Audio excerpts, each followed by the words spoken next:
If there is one thing House Republicans can always promise these days, it is more chaos. Congresswoman Marjorie Taylor Greene said today that she will force a vote to oust House Speaker Mike Johnson next week, blaming his decision to pass emergency aid to Ukraine. But that motion is doomed to fail, thanks to Democrats who promised to support Johnson against the motion. For more, let's bring in Joe Perticone, national political reporter at The Bulwark, and Mark McKinnon, former advisor to both George W. Bush and John McCain. Mark, what's your take on this? Well, Republicans have just clawed their way to the bottom. And the problem is that they, even though it's a slim majority, they're in the majority. And increasingly, they're realizing that they can't go home and say that they've done anything. And they're starting to get the signal, including and especially from the top from Donald Trump, that this ain't working for his reelect. And all they got to do is look back to history, to Harry Truman, to see how he came and won in a comeback because he ran against a do-nothing Congress. And they realize that if they're in the majority and they're the do-nothing Congress, that is not an asset for Donald Trump. So increasingly, people are getting the drill that all Marjorie Taylor Greene is a human agitation machine, and she's just clawed her way to the bottom. All right, Joe, it's your first visit to the 11th hour, so we're going to make you answer the impossible. MTG doesn't have the votes to get rid of Johnson, so what does she gain from this? And what do Democrats gain from saving him? She gets a lot of attention from the far-right base. I was at that press conference this morning, and it was just kind of a freewheeling thing. She was wearing a MAGA hat at one point.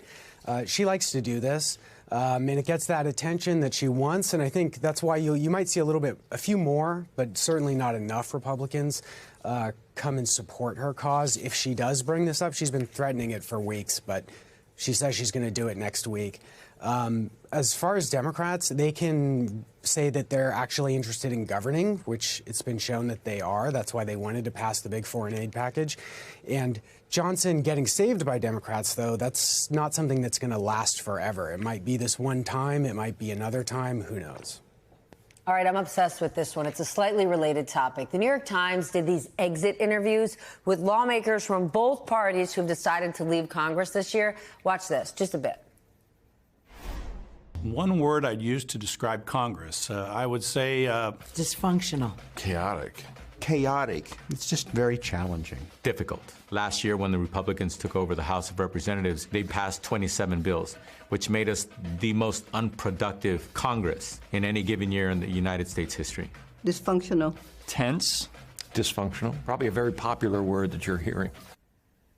Mark, is it any wonder they feel this way? Just look what Marjorie Taylor Greene's doing today. Well, it's amazing to me when I see people like Ken Buck, who's from Colorado, where I am. You know, he was one of the leaders of the Freedom Caucus, and he's the guy that's saying it's dysfunction. I mean, most members of Congress, actually go there to do something. But the problem is the goal of people there now who are increasingly empowered, people like Marjorie Taylor Greene and Matt Gaetz, their goal is dysfunction. Their goal is chaos. Their goal is not to govern, but to just create attention. And so for people who actually went there to do something, that's highly problematic. The problem is those good people are leaving, and it just leaves a vacuum that attracts only people who are there to get, for the attention machine like Marjorie Taylor Greene.